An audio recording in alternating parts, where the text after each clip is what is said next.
Good morning! Isang magandang araw naman po sa ating lahat. At magandang umaga po, no? At ang pagpapala ng Panginoon na may sumaatin. Matthew 18, ano? Yan, pag-usapan natin yan. Magre-reflect tayo. Subukan nating pag-aralan, ano? Baka sakali, no? Like and share nyo, no? Para baka sakali may reflection din yung iba. Pwede dyan mag-chat sa baba. Yung comments, no? Pwede dyan. Kano, baka meron tayong tanong o kaya meron kayong gustong i-share din, ano, ipasabi at akong bahala magsalita para sa inyo. Amen? Para sa Panginoon. Okay, Matthew 18. Kompleto sa Ricardo's to, eh, no? Lalo-lalo na ngayon, pinag-uusapan natin, no? Nakapaloob tayo sa Semana Santa, no? O yung Lenten season na tinatawag nating mga Katoliko, no? Kung saan nagtanong si Pedro, no? Kay Jesus, so, kailang beses ko mapatatawarin ang kapatid ko? Baka ilang ulit ba? 7 beses ba? Sabi ni Pedro. Sumagot si Jesus, hindi. 7 at 7 ulit na beses. Parang ganyan. 49 ba? Di ba? O 490 ba? O 70, 7 times 70 times. Ano ang sabi ng iba? Whatever, no? Ang sinasabi ng Panginoon, patawarin ng Panginoon. Kaya nga, di ba, merong verse na sinasabi na kung ikaw ay kung ikaw hindi kasundo o nagkagalit kayo ng iyong kapatid, no? At mag-aalay ka, no, sa altar, no? Iwanan mo muna yung alay mo, punta ng kapatid at makipagkasundo. So yun ang parang tema ngayon, ano? Yun ang tinatanong ni Pedro. Kaya sabi ni Jesus, ilang beses, no? Paulit-ulit, dapat hindi nagsasawa. Medyo mabigat, ano ha? Pero yun ang sinasabi. Kasi bigat itong sinasabi niya. Ang kaharian ng Diyos ay maihahalin tulad, ano? Sa isang hari na may mga pautang, napakalalaki ng mga pautang niya. At dumating yung pagsusulit, auditing time. No, pinatawag niyo may mga utang sa kanya at nakita niyo may utang na isang napakalaki ng utang, ano? At mukhang hindi gumagalaw yung utang, siguro, no? Kaya pinasubpinan niya ito, pinatawag. At ang nakaharap niya na yung tao ay sinasabi niyang ibebenta siya dahil wala siyang paraan para makabayad, no? Sa ating sa hari, sa ating Panginoon, parang ganyan, sa kanyang pagkakautang. So, ang hatol sa kanya ay ibenta siya. Kasama kanyang asawa at buong pamilya, no? At huwag pakakawalan, ikulong hanggang hindi makabayad. Sa punto na yun, ano? Siyempre, ano na ito, no? Talagang buhay na nakataya, no? At karangalan. Lumuhod siya at humingi ng tawad sa Panginoon. Sa kanyang pinagkakautangan. At nangako na magbabayad siya. No, ha? At maawa sa kanya. Ganyan. So, sa kanyang pakiusap na yan, sa kanyang pleading na yan, ay pinatawad siya ng hari, no? Nung pinagkakautangan niya. At tapos, saya, di ba? Hindi na siya ibibilanggo. Parang malaya na rin siya. Kailangan niya lang siguro magbayad talaga. Kaya lang magbaba niya, nakita niya yung may utang sa kanya ng napakaliit, no? Kumbaga, alikabok lang ng utang niya. Kung ang utang niya doon ay 100, ang utang nito ay piso. No? So, ang ginawa niya, sinakal niya ito. Sinisingil niya. Nung hindi makapagbayad, sinakal niya at pinagbantaan. At ganoon nga, kanyang ginawa, no? Pinakulong hanggang sa hindi makabayad. Kumbaga, nakita ng ibang tao ito, no? Nung kasangkapwa nila, kakristyano nila, o mga kasama nila, no? Sa komunidad, ano? At sinumbong siya doon sa hari. Sabi niya, Panginoon, yung pinatawad mo ng napakalaking halaga, nakita niya may utang sa kanya ng piso. Ay, nako, ginulpe at ipinakulong. Nako, nagpuyos. No? Grabe, nagpuyos, no? Nag-aalit yung hari. Pinatawag uli siya. Sabi niya, salbahe ka. Sabi niya, ang laki-laki ng utang mo. Sabi niya, kapiraso lang yung utang sa iyo ng tao. Ginawa mo yun sa tao. Ano? Walang iya ka. So ano nangyari? Yun lang, pinakulong siya uli. No? Binawi yung pardon, no? At muli siyang ipinakulong. No? Hanggang sa hindi makabayad. Ang tanong tayo ba'y may utang? Tayo ba'y nangungutang? No? Sino ba yung pinagkakautangan natin? Paano ba natin tratuhin ang ating utang? No? Maraming bagay yan. Pag ikaw ang nangungutang at hindi ka pinautang, galit ka pa. Pag ikaw ang nautangan, hindi ka makapaningil, wala kang magawa. No? Lalong-lalo nga kung ito'y malapit sa iyo. Mga bagay na parang titiisin mo na lang. No? Ang pagdadalamhati, no? O yung depression ng hindi pagkakasingil. Mahirap maningil, lalo sa panahon ngayon, di ba? Napakahirap ng pera. Kaya ngayon iba, hirap na hirap din at ayaw nang magpautang. No? dahil nga sa sitwasyon ng mundo ngayon at ng kapaligiran, lalo dito sa atin sa Pilipinas, no, ha? Wala ka nang basta mauutangan ngayon. Hindi ka makakahagilap ng madaling utangan, no? At makautang ka man, may mga prenda na, no? Kailangan magsanla ka, etc., etc., no? Hindi na pwede yung utang kaibigan lang, utang kamag-anak, utang kapatid, no? Hindi na pwede. Kailangan may prenda na. Parang yun din na sinasabi ng Panginoon sa ating buhay. No?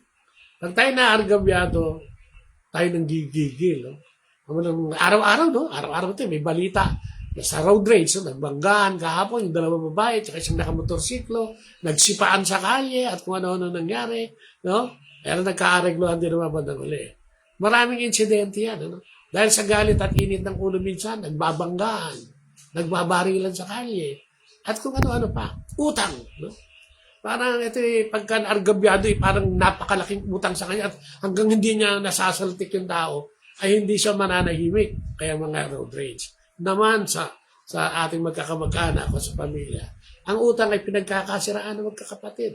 Ang pera, maliit na pera, barya, ay nagre-resulta sa pag-iwahiwalay ng magkakapatid. Yung isang organisadong pamilya nagmamahalan, ay nawawarak yan, ano? Pagka yan ay may dumating na, no? Pagka yan ay may dumating na o sumalo na sa pamilya, mga hipag, biyanan, bayaw, mga in-laws, no? Yung mga yan, ako medyo nagbabago yung timpla ng pamilya, no? At di na pwede dyan basta-basta hingi ka sa kapatid mo na dati sandali ka lang makahingi o makautang, no? Meron na ngayong nasa likod niyan, no? Na re-renda, pwede ba o hindi? Sobra na yan, o nagbigay niya, etc. At naging resulta ng pagkakagaling. Ganon din sa ating buhay pananampalataya. Tayong lahat ay nakabaon sa utang sa ating Panginoong Diyos. Utang natin sa ating buhay. Utang natin sa araw-araw ng ating existence. Utang natin sa ating hanap buhay, sa ating negosyo, sa ating kaperahan, ang mga materyal na bagay o mga kapangyarihan. Utang natin lahat sa Panginoon yan. Panginoon Diyos yan. So, ano yung sinasabi ng Panginoon yan? Dapat makita natin, no? Kung ano yung paghahari ng Diyos sa buhay natin. At ito naman ay ma-share natin. Katulad itong haring ito, no? Sobra-sobra yung kanyang pera, no? Yung kanyang dumarating. So, nakakapagpautang siya na isi-share niya to. At sa mga tao, marunong humingi ng tawad, no? Magpakumbaba, ay agad-agad na ibibigay niya yung kapatawaran, no? Repentance. Parang sa ating Panginoon ngayon, ang tema ay nagsisisi ka ba at nagtiti ka ba ng totoo? Ang mayamang hindi pwede mong sabihin nagsisi. Sa isip lang. Gusto niya lang gulangan, no? Yung kanyang pinagkakautangan. Sabi niya, siguro pagka ito'y naknikluhod ako sa harapan ito, binulab-bula ko ng konti, wala na yung utang ko. Siyang nangyari, no? Yun ay sa kapwa natin tao. Pero sa Diyos, hindi mo maililihim yun, no? Pag ang utang natin ay kasalanan papunta sa buhay na walang hanggan, ay mababalam. O di kayo baka hindi tayo makarating doon. Ang sinasabi ng Panginoon, siguro initignan natin, ano ba yung sistema natin ngayon? Tayo ba'y marunong pa rin magbigay? Tayo ba'y marunong pa rin maawa? No? Mercy and grace, sabi ng Diyos. No? Hindi ko kailangan ang burnt offering. Ang kailangan, sabi niya, mercy and grace. Kanino yun? Para sa Kanya? Hindi. Para sa ating kapwa. Na matuto tayo magpatawad, no? O humingi ng tawad. Nagbigay ng biyaya, no, sa ating kapwa. Kasi alam mo, ako naniniwala ako na yung mga naging sobra ang pera dahil sa pagiging parehas sa pagiging parehas, naging sobra ang pera. Yan ay pinili ng Diyos. Para yan naman ay mag-distribute din ng kanilang yaman sa mga mahihirap. No? Yan ay nagkakaroon sila ng karunungan mula sa Espiritu Santo, katalinuhan, no? Mula sa pagsunod sa tinuro ni Jesus, ano? Kaya sila ay nakakapamuhay ng maayos. Marami dyan hindi naman mayaman, pero mas masaya sa sinasabing maraming kayamanan. Kaya kung uriin mo rin, ano ba yung kayamanan mo? Yung kayamanan mo ba ay galing sa'yo o tinuturing mo na ikaw lang ang gumawa niya kaya ka mayaman? O yung yaman mo ay galing sa Diyos kung kaya ito ay madali mong ipamahagi din, ano? No? Madali mong ipamahagi. Kaya siguro mag-reflect tayo ngayon Semana Santa. Ang tinatawag ng Panginoon sa atin o hinihingi niya sa atin marahil ay yung ating pagbabalik loob. No? Kung tayo pinatawad, tayo magpatawad. No? Sabi ng Diyos, kung hindi mo patatawarin ang iyong kapatid, diretso yun. Hindi rin kita patatawarin, sabi ng Panginoon. No? Kaya malinaw na kailangan natin magpatawad. Bakit? Ang pagpapatawad kasi ay magiging daan ng kasunduhan, ng muling pagkakasundo, muling pagmamahalan. No? Yan, no? Yung pagiging mapagpakumbaba ay nagiging daan ng tunay na ugnayan. Ano ha? Na nagkakaroon uli ng sigla ang mga bagay, no? Na makatarungan, no? At mga bagay na turo sa atin ng Diyos. Sumasagana tayo, no? Na nagkakaroon tayo ng wisdom. Kung kaya nga, di ba, lagi sinasabi, magbasa ng Biblia araw-araw. May mga pagbasa tayo din, no? Ulit-ulit natin. Katulad ngayon, no? Pag nabasa mo yung ngayon, sinasabi niyo sa unang pagbasa, kawaan mo pa rin kami, Panginoon. Parang yun, huwag mong alisin ang awa mo sa amin. Sapagkat tininiwala ang mga tao ng panahon na yun, na sa Diyos lahat ng gagaling, ang lahat ng bagay. Di ba? Ang lahat ng mabubuting bagay. Walang nanggaling na masama sa ating Panginoong Diyos. Kaya siguro gano'n na lang ang ano niya, no? Kaya siguro gano'n na lang ang pagkakasabi niya, 7 times, 70 times ba? No? Gaano ba tayo kadalas magkasala? Gaano tayo kadalas magkamali? Gaano tayo kadalas magmalaki o pinagmamalaki ang ating kakayanan? Ano? At nawawala ang pagiging mapagpakumbaba. Na siyang pinagmumulan nga ng kaguluhan. Kahit saan yan. Magkasawa, sa pamilya, sa magkapatid, sa magpinsan, sa katrabaho, sa komunidad, sa kalye. No? Lahat yan ay pinagmumulan yan pagka wala na yung init, no? O wala na ang Diyos sa ating buhay, ay puro init, galit, selos, no? Katamaran, kayabangan, pagiging sakim, no? Yan na lang ang mapupunta sa atin. At hindi natin makukontrol yan. Kailangan natin lumapit sa Diyos. Di ba? Kailangan natin lumapit. Kailangan natin magtika. Di ba? Di ba yung reading na yung babaeng nangangalun niya, no? Pinahatulan kay Jesus.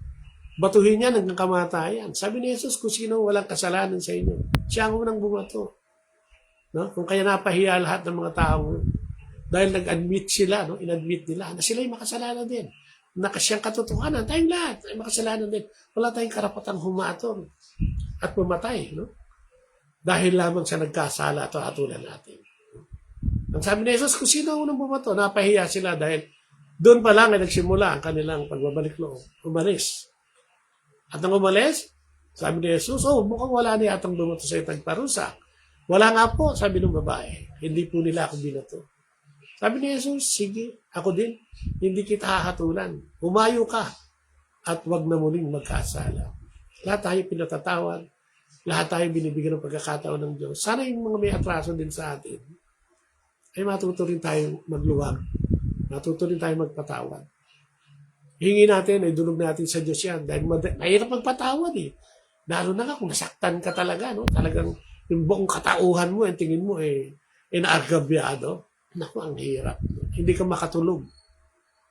Kaya hingi natin, ay dulog natin ang awang yan. No?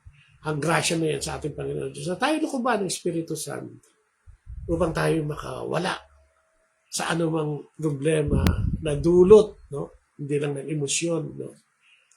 Ng dulot ng kaisipan ng ating nararamdaman, no? Na sana'y mapawi ito at bigyan tayo ng kapakumbabaan ng Panginoon, no? Mabigyan tayo ng gift of humility mula sa Banal na Espiritu Santo. Ngayong mahal na araw, magbigay, magpatawad, gumawa ng mabuti. What you sow is what you reap. No? Kung ano yung tinanim mo, siya yung aanihin. Kaya mas masarap magtanim ng kagandahang loob. No? At lahat ng uri ng kagandahang loob. No? Yan ang ating itanim. Para tayo ay umani sa kaharian ng Diyos. Amen? Hallelujah. And the Father, the Son, and the Holy Spirit. Amen. Lord, salamat. Ito kami, ugali namin yan. Masyadong mayabang. Parang pagka ikaw ang naargabyado, pag kami naargabyado, parang hindi pwedeng hindi sila, o hindi sila pwedeng lumusot. Kung kaya ginagawa namin ang lahat ng paraan para kami makaganti, makabawi. At hindi namin alam na madalas ay nakakapanakit kami dahil sa kawalan ng pagpapatawad. Kaya tinataas namin, Panginoon, ang araw nito at sa masusunod na araw pa ng aming buhay na lagi mo kaming samahan. Una, para kami ay magkaroon ng karunungan para lumapit sa iyo, mag-aral sa iyo, at magkaroon ng wisdom na magagamit namin sa aming buhay. Hindi naman po madali ito kasi wala naman pong perfecto. Pero gusto namin maging banal at magpakabanal upang makalapit sa iyo, Panginoon. Ngayon, tulutan mo kami makapaglingkod sa iyo, Panginoon, at sa aming kapwa sa pamamagitan ng iyong awat at grasya. Pamamagitan basbas ng banal na Espiritu na siya mong pinadala at naiwan sa amin upang magsilbi naming kaisipan ng kabutihan at lahat ng turot aral na mula sa iyo. Sinasamo namin at dinadalangin na kami patawarin mo sa lahat ng uri ng aming mga kasalanan at hugasan at muling bigyan ng pagkakataon upang makapanumbalik sa iyong harapan at mapagtagumpayan ang lahat ng uri ng mga pagsubok. Maraming salamat, Panginoon. Ito yung kinin namin sa pangalan ni Jesus. Kasama ng Espiritu Santo, magpasawalang hanggan. Amen. And glory be to the Father, to the Son, and to the Holy Spirit, as it was in the beginning, is now, and ever shall be, world without end. Amen and amen. And the Father, the Son, and the Holy Spirit. Amen. Like and share. Bye-bye. God bless.